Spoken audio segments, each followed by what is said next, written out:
Hello बच्चों, कैसे हो? आई होप आप सभी मस्त होंगे, स्वस्थ होंगे और जबरदस्त होंगे और अपने तैयारी को बहुत ही शानदार तरीके से आगे बढ़ा रहे होंगे।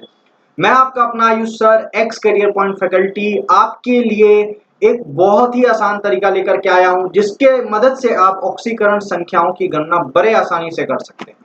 तो आज के सेशन में हम जो पढ़ने वाले हैं वो यह पढ़ने वाले हैं कि ऑक्सीकरण संख्या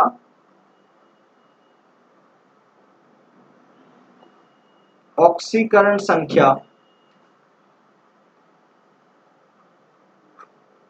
की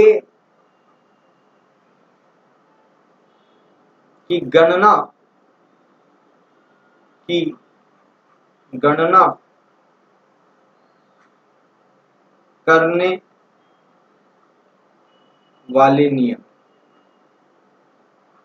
तो आज हम नियमों के बारे में पढ़ने वाले हैं। आज की जो क्लास है वह पूर्ण रूप से समर्पित है गणना करने वाले नियमों को सीखने के लिए। तो आइए सबसे पहला नियम हम देखें।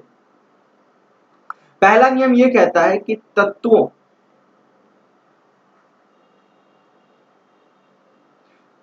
में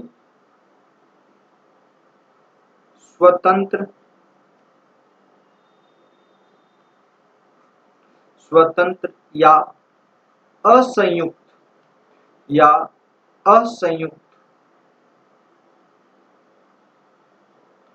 दशा में प्रत्येक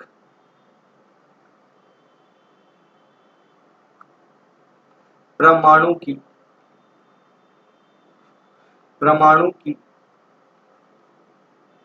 ऑक्सीकरण संख्या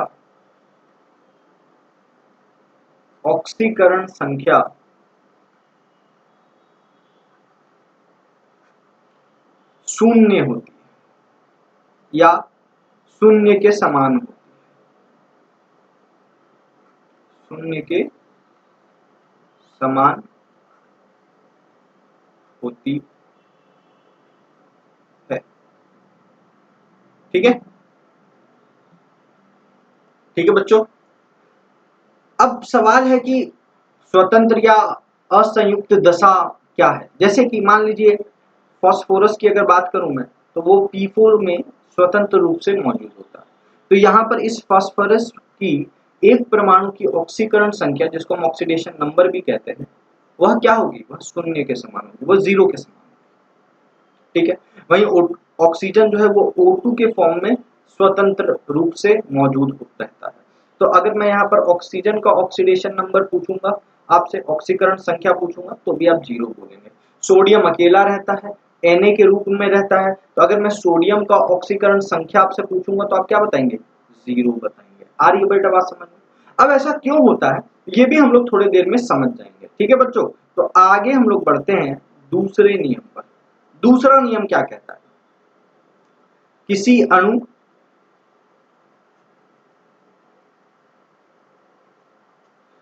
अणु या यौगिक। अब सवाल है सर, यौगिक वर्ड क्यों यूज किया?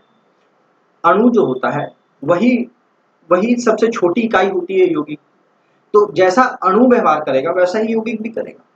मैं बता दूं कि बहुत सारे ऐसे यौगिक होते हैं या बहुत सारे ऐसे आपको देखने को मिलेंगे जो कि जिसके लिए हम सब यौगिक ही इस्तेमाल कर सकते हैं, अणु कभी नहीं कर सकते। जैसे जितने भी आयनिक बंध से जुड़े हुए अणु परमाणु होंगे, उनके लिए हम क्या वर्ड यूज करेंगे? यौगिक। उनके लिए जो शब्द हम इस्तेमाल में लाएंगे वो यौगिक लाएंगे। जैसे हम NaCl को यौगिक बोलेंगे, कभी भी अणु के नाम से उसे हम संबोधित नहीं करेंगे। ठीक है बच्चों, तो किसी अणु या यौगिक या आयन या आयन में प्रत्येक परमाणु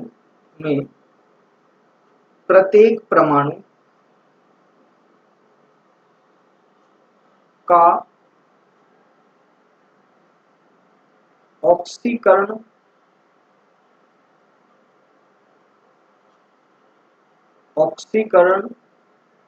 संख्याओं का योग संख्याओं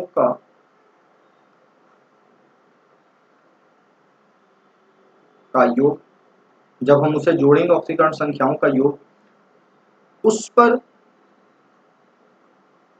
मौजूद आवेश के बराबर होता है।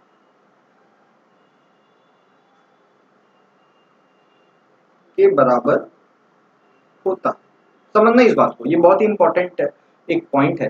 किसी अणु या यौगिक या आयन में प्रत्येक परमाणु का ऑक्सीकरण संख्या का योग जो होता है बच्चों, वो उस पे मौजूद आवेश के बराबर होता है। अब इसका क्या अर्थ निकलता है ये भी हम समझेंगे और सीखने का प्रयास करेंगे।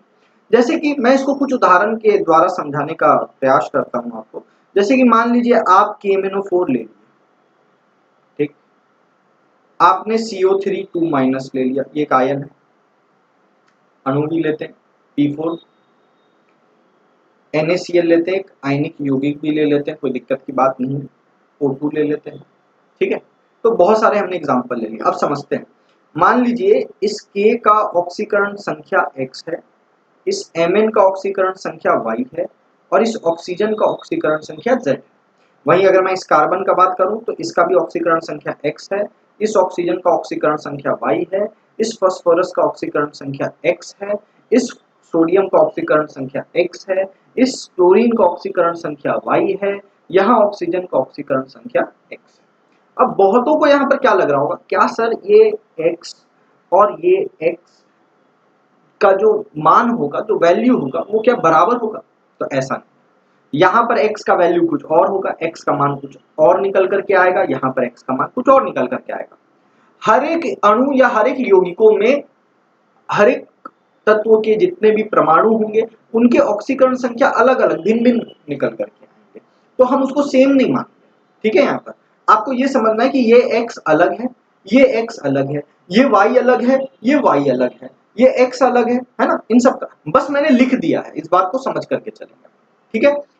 आइए, तो यह जो दूसरा नियम है यह क्या कहता है, इन सभी ऑक्सीकरण संख्याओं का जो योग है जोड़ने पर क्या आएगा, इनके ऊपर आवेश के बराबर होगा। अब मान लीजिए किसी पे आवेश है ही नहीं, जैसे इस KMnO4 के ऊपर में कोई आवेश ही नहीं है, अगर इसके ऊपर में कोई आवेश ही नहीं है तो इसका आवेश क्या हो जाएगा, शून्य के बराबर हो जाएगा। अच्छा, नेक्स्ट जो इंपॉर्टेंट पॉइंट यहां पर ध्यान रखने वाली बात है वो ये है कि ये जो x है आपका, ये कितने परमाणुओं का ऑक्सीकरण संख्या के बराबर होगा, तो यह सिर्फ एक ही परमाणु के ऑक्सीकरण संख्या के बराबर होगा। तो हम चाहे तो इसको क्या लिख सकते हैं, हम चाहे तो इसको क्या लिख सकते हैं बच्चों, x into 1 plus Y into 1 plus z into 4 is equals to 0 के बराबर लिख सकते हैं। आ रही बात समझ में? अरे आ रही है कि नहीं आ रही है बच्चों, क्लियर है क्या? हम इसके बराबर 0 के बराबर लिख सकते हैं, क्यों? क्योंकि इस KMnO4 के ऊपर में कोई आवेश नहीं। वहीं अगर मैं इसके बारे में बात करूं CO3 2- के बारे में, तो यह क्या हो जाएगा, एक कार्बन है और एक का X है, तो मैं क्या लिख सकता हूं, X plus 3y is equals to -2 is equals to -2। क्यों? क्योंकि इसके ऊपर में आवेश कितना है, -2 का।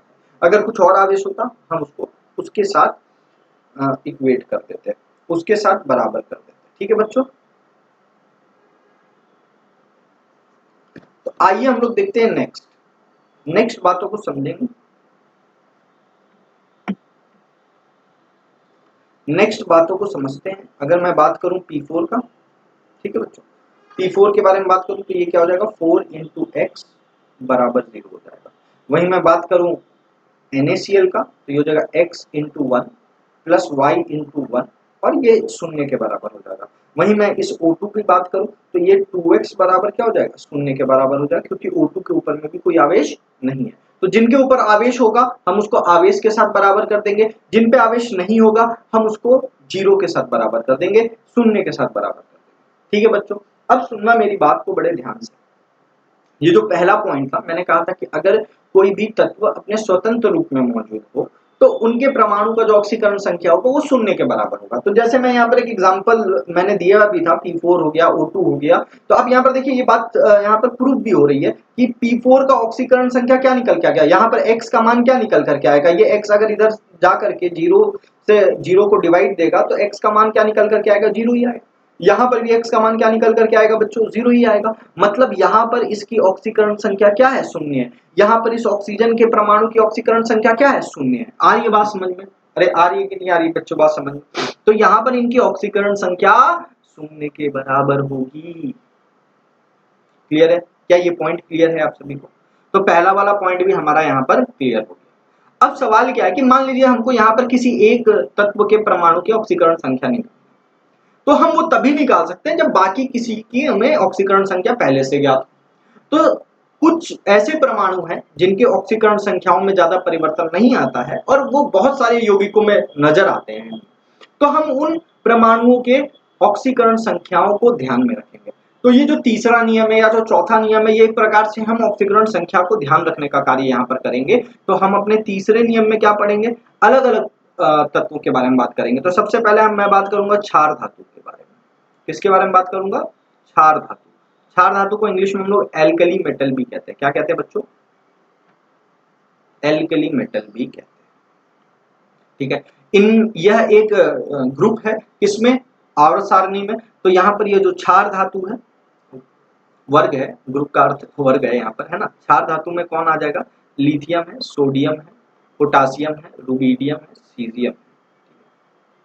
जब हम लोग आवर्त सारणी पढ़ेंगे तब वहां पर हम लोग इसको याद करना भी सीखेंगे। ठीक है, इसको लीन आकार अपचय फरियाद के नाम से याद करते हैं। तो इनकी ऑक्सीकरण संख्या किसी भी यौगिकों में हम लोग क्या लेंगे, हमेशा +1 के रूप में लेंगे।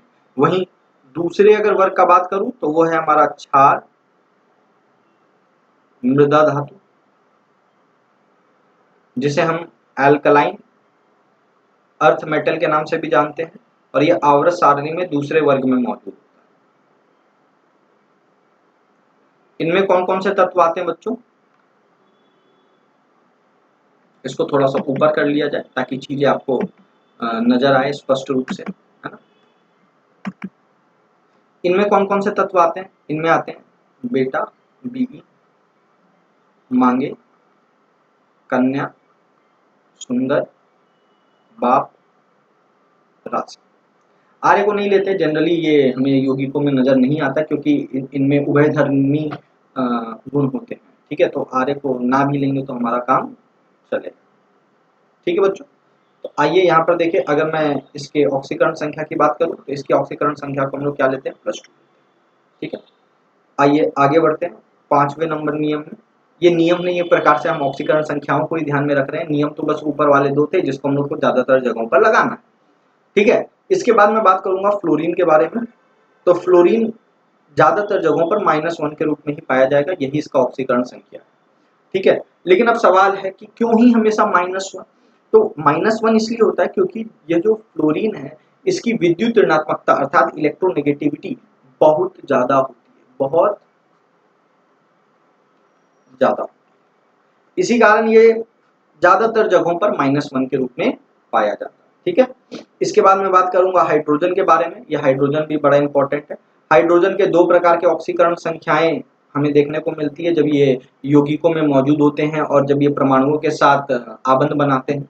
तो 2 प्रकार के इसके ऑक्सीकरण संख्याएं देखने को मिलती है, एक होता है +1 और दूसरा होता है -1। अब सवाल है सर +1 कब लेंगे, तो ये ज्यादातर जगहों पर +1 में ही पाए जाते हैं क्योंकि ज्यादातर जगहों पर ये अधातुओं के साथ ही अणु बनाते हुए नजर आते हैं। लेकिन अगर बाई चांस कभी धातु के साथ बनाते तब इसका ऑक्सीकरण संख्या क्या होता है, -1। तो ये कब होगा, जब अधातु के साथ बंध बनाएंगे, और जब धातु के साथ बनाएंगे तो -1 लेते हैं। जैसे सोडियम के साथ बना लिया NaH, मैग्नीशियम के साथ बना लिया MgH2, एल्यूमिनियम के साथ बना लिया AlH3। ठीक है, तो ये कुछ चीजें जो आपको ध्यान रखनी है। ठीक है, वहीं अगर मैं 7वां बात करूं तो एक ऑक्सीजन भी है जो बहुत जगहों पर आपको मिलेगा, है ना। ऑक्सीजन का 3 ऑक्सीकरण संख्याओं को हमने देखा है यौगिकों में। एक है -2 अवस्थाओं में ऑक्सीजन देखने को मिलता है, एक है -1 और एक है -7। इस -2 वाले को हम लोग क्या कहते हैं, ऑक्साइड कहते हैं। क्या कहते हैं बच्चों, ऑक्साइड कहते हैं। इसको क्या कहते हैं, परऑक्साइड कहते हैं। और इसको क्या कहते हैं, सुपर ऑक्साइड। हिंदी में भी हम इसी प्रकार से उच्चारित करते हैं, ऑक्साइड, परऑक्साइड और सुपर ऑक्साइड के रूप में। ठीक है, तो ऑक्साइड है तो -2, पर ऑक्साइड है तो -1 और सुपर ऑक्साइड है तो -1। एक एक उदाहरण देख लेते हैं इसके। Na2O, Na2O2, KO। मेरी बात को ध्यान से यहाँ पर सुनिएगा। आपको सोडियम का तो ऑक्सीकरण संख्या पता है, तो आप ऑक्सीजन का यहाँ पर निकाल लेंगे। कैसे? पहले दूसरे नियम को लगा करके। कैसे? 2 × +1 प्लस जिसका निकालना उसको x मान लो, इज इक्वल्स टू, कोई आवेश है क्या? नहीं, तो उसको 0 से इक्वेट कर दीजिए, तो x बराबर क्या आ जाएगा? -2। ठीक उसी प्रकार आप यहाँ पर भी निकालिएगा, -1 आएगा, यहाँ पर निकालिएगा, -1/2 आएगा। क्लियर? तो ये 3 तरह के ऑक्सीकरण संख्या ऑक्सीजन के देखने को मिलते हैं विभिन्न प्रकार के यौगिकों में, विभिन्न प्रकार के अणुओं में। ठीक है बच्चों, तो ये था ऑक्सीजन के बारे में कहानी। अब बच्चों के मन में एक प्रश्न बहुत बार आता है कि सर एक बात बताइए, हमको कैसे पता चलेगा कि कहीं पर परऑक्साइड है ना? हमको कैसे पता चलेगा? जैसे मान लीजिए हमको अगर कोई एक यौगिक है, बहुत फेमस है, CrO, ये बहुत ही फेमस है, क्रोमियम पेंटाऑक्साइड। ठीक है, अब इसमें अगर आप क्रोमियम का ऑक्सीकरण संख्या आपको निकालने के लिए दे दिया जाए, अब यहाँ पर सवाल आता है कि सर हम ऑक्सीजन का -2 ले कि -1 ले कि -1/2। तो जब भी ऐसा दुविधा आपके सामने आए तो आपको एक कार्य करना है कि आप -2 लेकर के ही कार्य करेंगे, आप -2 लेकर के ही कार्य करेंगे और क्रोमियम का निकाल लीजिए। क्रोमियम का मान लेते हैं ऑक्सीकरण संख्या x है, तो ये x + -2 × 5 = 0 और x = क्या आ जाएगा? +10। क्लियर? अब यहाँ x = +10 तो आ गया, लेकिन अब आपको ये सोचना, क्या क्रोमियम का ऑक्सीकरण संख्या +10 हो सकता है? तो इसका उत्तर होगा नहीं। तो बोलेंगे सर कैसे पता चला आपको? तो मैं आपको बताता हूँ कैसे पता चला। तो मैं नेक्स्ट पॉइंट आपको बताने जा रहा हूँ, बड़ा ही इंपॉर्टेंट है। वो नेक्स्ट पॉइंट ये है कि किसी भी परमाणु का ऑक्सीकरण संख्या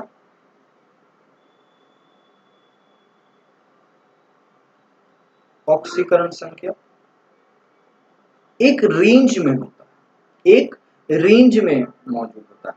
कहां से कहां तक? तो इसकी शुरुआत होती है वैलेंस शेल इलेक्ट्रॉन -8 से लेकर के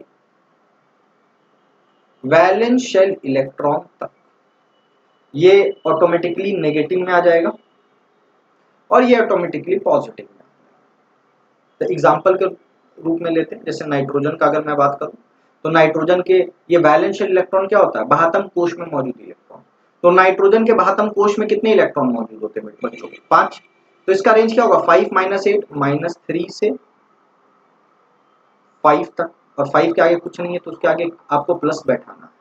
ऑक्सीकरण संख्या लिखते वक्त एक बात का ध्यान रखें कि हमेशा साइन को बैठाएंगे, प्लस और माइनस को आप बैठाएंगे, बिना उसके बैठाए कार्य नहीं करेंगे। वहीं मैं बात कर लूं सल्फर का, तो 6 होता है, तो ये -2 से +6 तक इसका वैल्यू रहता है। वहीं मैं बात कर लूं आपका क्लोरीन का, तो इसका -1 से +7 तक ऑक्सीकरण संख्याएं हो सकती है। अब आपको देखना होगा सर यहाँ पर ऑक्सीजन या फ्लोरीन क्यों नहीं? ऑक्सीजन और फ्लोरीन इसलिए यहाँ पर नहीं लिया गया बच्चों, क्योंकि ऑक्सीजन और फ्लोरीन में खाली डी कक्षक मौजूद ही नहीं होते, और जब तक खाली डी कक्षक नहीं होंगे तो जो उनके युग्मित इलेक्ट्रॉन है वो अयुग्मित होकर के आबंध कैसे बनाएंगे? क्योंकि ऑक्सीकरण संख्या का जो मान है वो तभी संभव है जब वो आबंध बना रहे हैं। ठीक है, तो ऑक्सीकरण संख्या प्लस में तब जा सकता है जब उसके पास बाह्यतम कोश में, बाह्यतम डी कक्षक में खाली जगह मौजूद। तो ऑक्सीजन और फ्लोरीन के केस में, ऑक्सीजन और फ्लोरीन में खाली डी कक्षक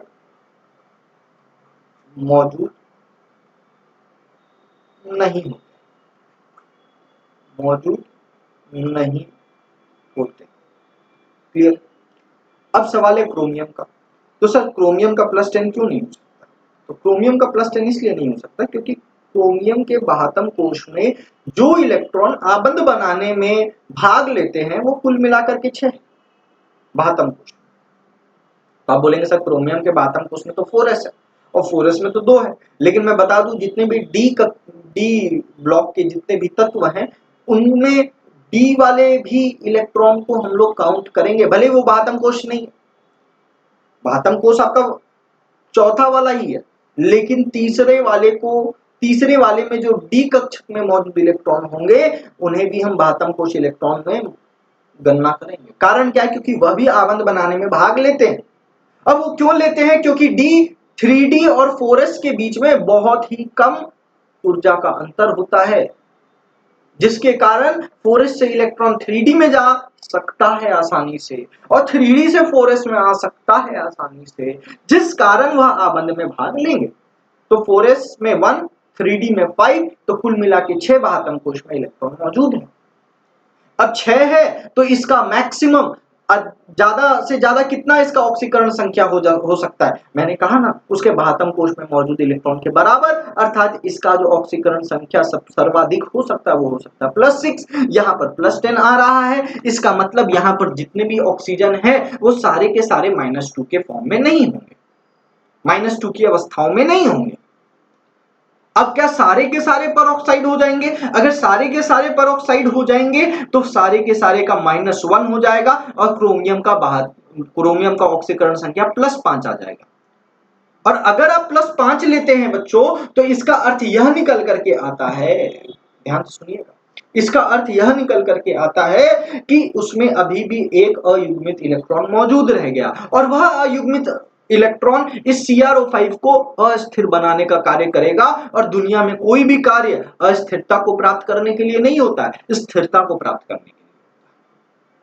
दुनिया में जितने भी कार्य है वो स्थिरता को प्राप्त करने के लिए। इसका अर्थ यही है कि कुछ इस प्रकार से आपको मेल मिलाप मिलाना पड़ेगा ताकि कुल मिलाकर के क्रोमियम का जो ऑक्सीकरण संख्या वो +6 के बराबर हो जाए। तो अगर आप कुछ ऐसा करें कि इसमें से 4 ऑक्सीजन परऑक्साइड हो जिनका ऑक्सीकरण संख्या -1 हो और एक ऑक्सीजन ऐसा हो जिनका ऑक्सीकरण संख्या -2 है, तो टोटल मिला के आपका +6 के बराबर इस क्रोमियम के बराबर ऑक्सीकरण संख्या आ जाए।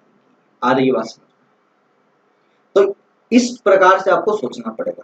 लेकिन जब मैं आपको बॉन्डिंग पढ़ाऊंगा तब मैं आपको एक फॉर्मूला बताऊंगा जिसका यूज करके, जिसका आप इस्तेमाल करके बड़े आसानी से कितने परऑक्साइड मौजूद है आप आसानी से बता सकते हैं, झटकों में बता सकते हैं। एक शॉर्ट वीडियो उसके लिए बनाओ। क्लियर है आपको? यहां तक बातें क्लियर है कि नहीं? ठीक है बच्चों, तो इस तरीका से हम ऑक्सीकरण संख्याओं के बारे में समझते हैं, चीजों को और जानने की कोशिश करते हैं। ठीक है, अब इसमें कुछ और मुख्य बिंदुएं हैं जिनको हम लोग कवर करेंगे। वो क्या है कि ऑक्सीकरण संख्या जो है, बहुत ही इंपॉर्टेंट पॉइंट मैं आपको बता रहा हूं।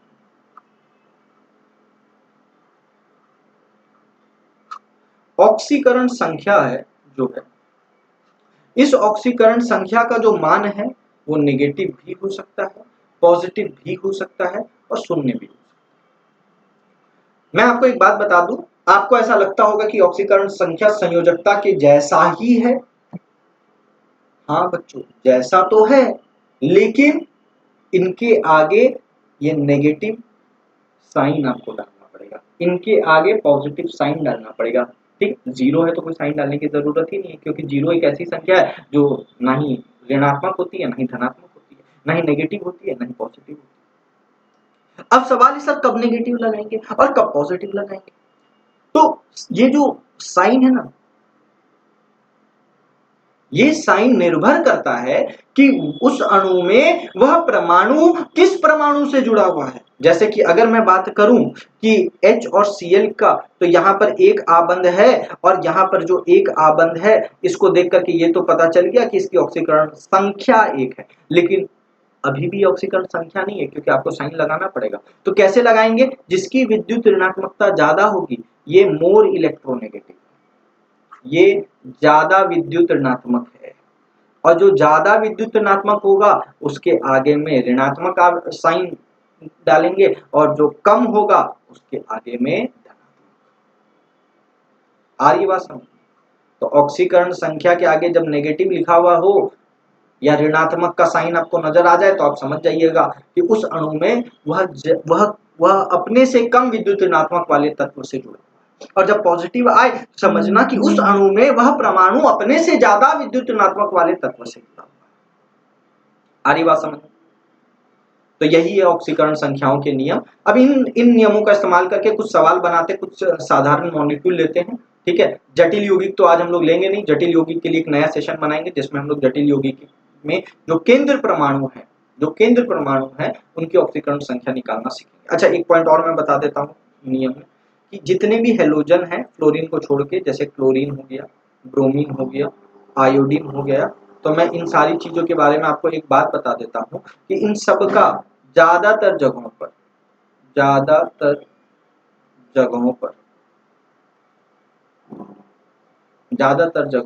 -1 ऑक्सीकरण संख्या ही लेते हैं, ठीक है।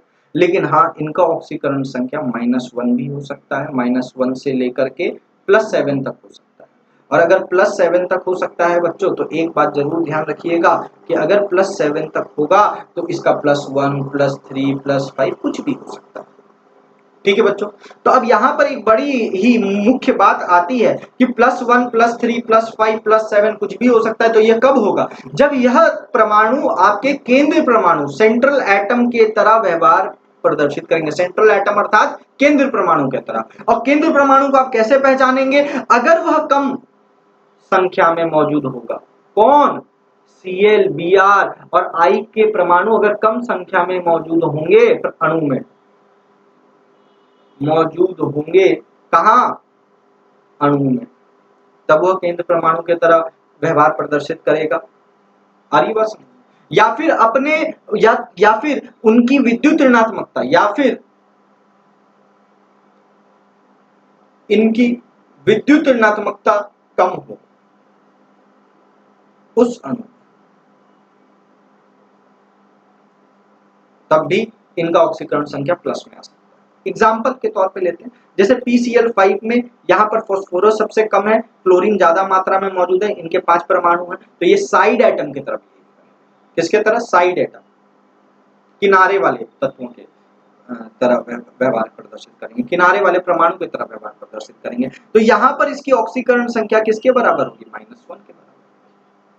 लेकिन अगर यही ClF3 होता तो यहाँ पर यह केंद्र परमाणु हो जाता, क्योंकि इसकी विद्युत ऋणात्मकता भी कम है और यह कम संख्या में भी मौजूद है, तो यहाँ पर इसकी ऑक्सीकरण संख्या +3 है।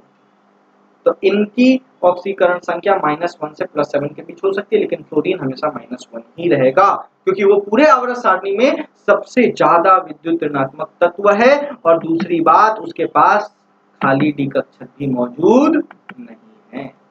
आ रही बात? क्लियर है बच्चों? तो चलिए कुछ तत्वों के हम लोग ऑक्सीकरण संख्या निकालने का प्रयास करें। जैसे CO2 है, इसमें कार्बन का निकालिए, तो जिसका निकालना है उसको हम क्या मान लेंगे? X। और ऑक्सीजन का हमें पता है -2 होता है। यहाँ कितने परमाणु है? 2, तो 2 - 2 किससे इक्वेट करेंगे? 0 से, क्योंकि इसके ऊपर में कोई आवेश नहीं। तो X = क्या आ जाएगा? +4 आ जाएगा। वहीं पर अगर मैं बात करूं PO4 3- की, और हमें फास्फोरस का अगर निकालना हो, तो जिसका निकालना उसको X मान लीजिए, तो X + 4 × -2 = 0, सॉरी -3 हो जाएगा, कारण इसके ऊपर आवेश है -3 का। तो X - 8 = -3, X क्या देगा? +1।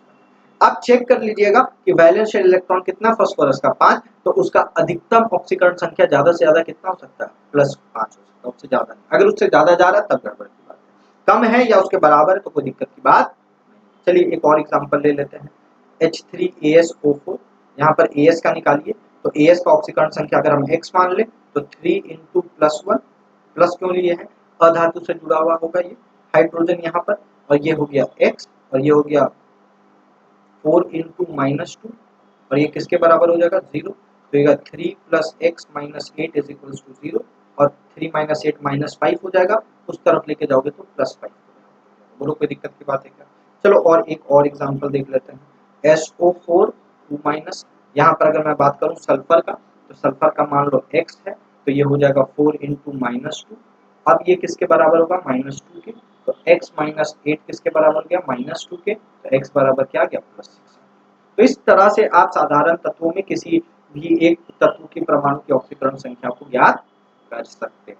और इस प्रकार के बहुत सारे आपको सवाल मिल जाएंगे आपके किताबों में और मॉड्यूल्स में, तो आप उसको लगा करके प्रयास कर सकते हैं और चीजों को और बेहतरीन, अपने अंदर और ज्यादा कॉन्फिडेंस का जो लेवल है, आत्मविश्वास का जो स्तर है, उसको बढ़ा सकते हैं। ठीक है बच्चों, तो आज का लेक्चर यहीं तक, फिर मिलेंगे नेक्स्ट सेशन में। Okay, bye.